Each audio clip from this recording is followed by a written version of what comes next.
Nestling in the rolling hills of South Wales is a sleepy little village that's home to Clive Worth. He's only been outside Wales 4 times in his life. He spends the long summer days walking in the beautiful countryside and watching nature take its course. And all that nature has clearly inspired him. He reckons he's the world's biggest love rat, and he's proud of it. I became a love rat to safeguard myself from being hurt again. I'd been married to them and done everything for them, and I'd been so soft to them, and they'd all taken advantage of me. Lonely.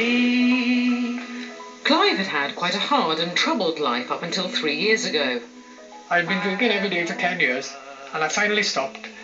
And I honestly thought I was going to lead a boring life now. Until he got chatting to a friend who told him all about internet dating sites. All of a sudden, I saw all these beautiful women on the internet. I couldn't believe there were so many beautiful women on there.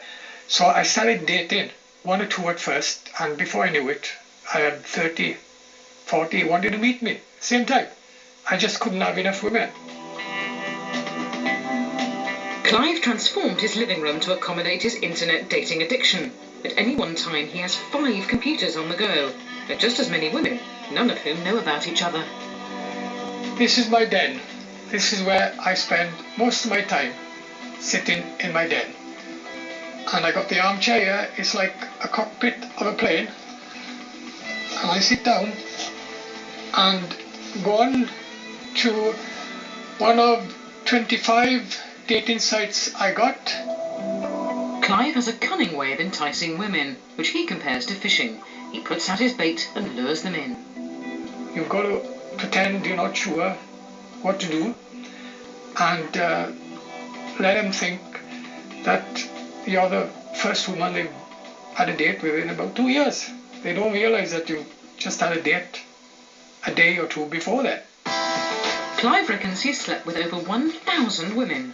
Listen, I'm on stage, right? I get women drooling after me, and I ain't shagged 1,000 women. I need to go and see this guy. Me and him need to sit down and talk, but don't tell why. Most love rats have a secret key skill. For Clive, it's words. As the day goes on, you ask them if they want to see a film, and 9 times out of 10 they want to sit down and watch a film, and they drink the wine. And then the crucial part is, in the night, you ask if they want a game of Scrabble. Now, most women like Scrabble. Yes, Clive has a seduction technique which we feel is probably unique. As you're playing Scrabble, you're sitting by them and you're looking at their reaction, and you can sense that they're getting turned on, you see. You then know when to kiss or not. And 9 times out of 10, when you kiss, it turns out to be a big kiss. The Scrabble is forgotten about. Okay, I'm going to take you now to where all the action happens, upstairs to my bedroom. Monopoly is it this time, Clive? This is where all the action happens. This is my bunk-in bed. As you can see, there's a nice picture of a tiger on the bed, and that tends to turn the women on. In fact, the picture of the tiger turns them on more than me. With all the women I've made love to, there's one position that they all love, and it's this one. You get them to go on their knees, you go behind them on your knees, and you get a good grip on their thighs, okay? And away you go. And if there's one thing Clive likes to give his women, it's the full Monty.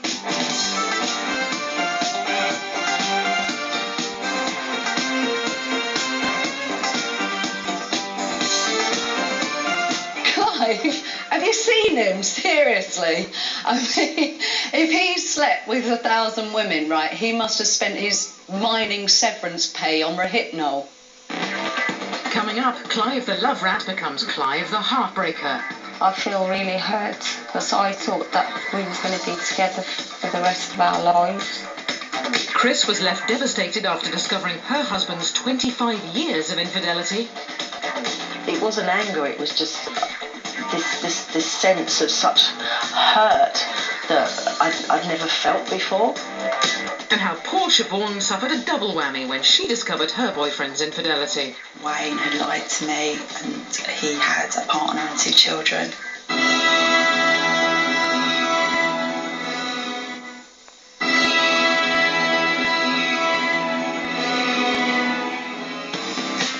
Coming up, things get ugly between Clive and one of his exes. I was getting more and more involved with other women, and Angela was getting in the way. Clive is a bastard. Lots of girls fantasise of sleeping with footballers. Not a liar.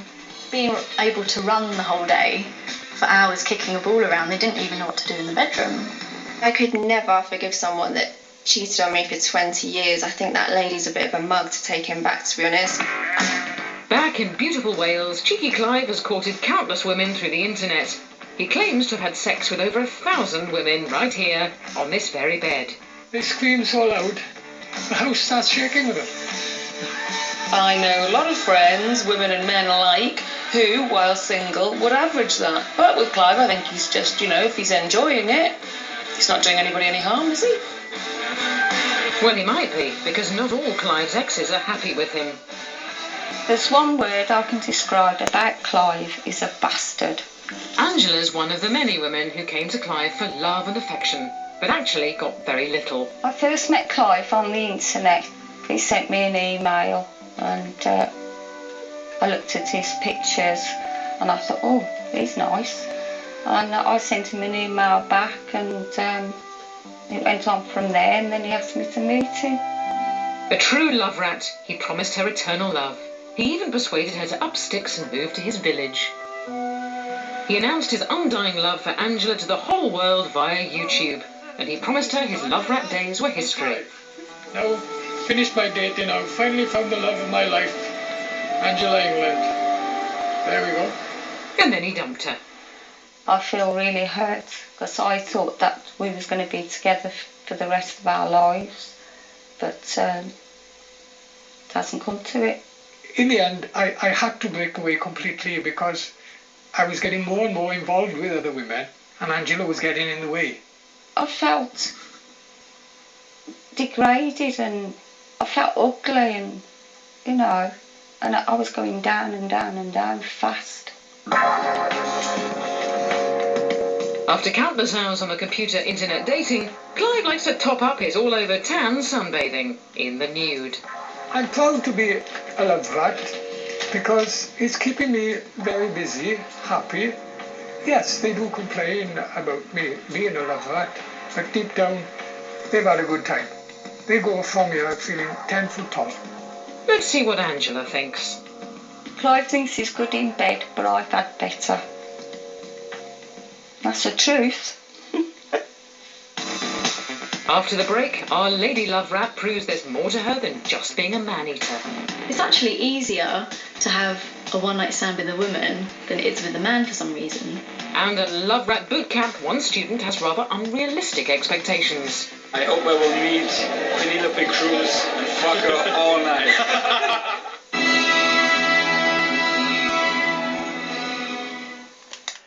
Okay, the truth is I split up with Angela. Well, she was costing me too much money. She had no money, and she was only after me for money like most women. She had a car repossessed. She was using my car. I was taking her shopping. She had no money for food or nothing. It was unbelievable. I've never met a woman so bad at money. But I was genuine, I was genuine, thinking she was the one for me. But, I had also told her what I was like for women. And I had told her when I first met her that I wasn't going to be in a relationship with her, that I liked a lot of women, and she agreed that I could go with other women, and I let her go with other men as well. So we had that kind of understanding where she went with other men and I went with other women, and we was both meeting like that. But she started getting serious, and anyway, the day she shot this film and said I was a bastard, she came to see me the next day asking me for a tenner. She had no money. And I stupidly gave her tenner, and that was it then. And we were going back and forth together for a while after doing this documentary. because she had no money. She depended on me for money. But eventually she found another wealthy man, and I finally got shot of her. So that's a true story, okay, folks?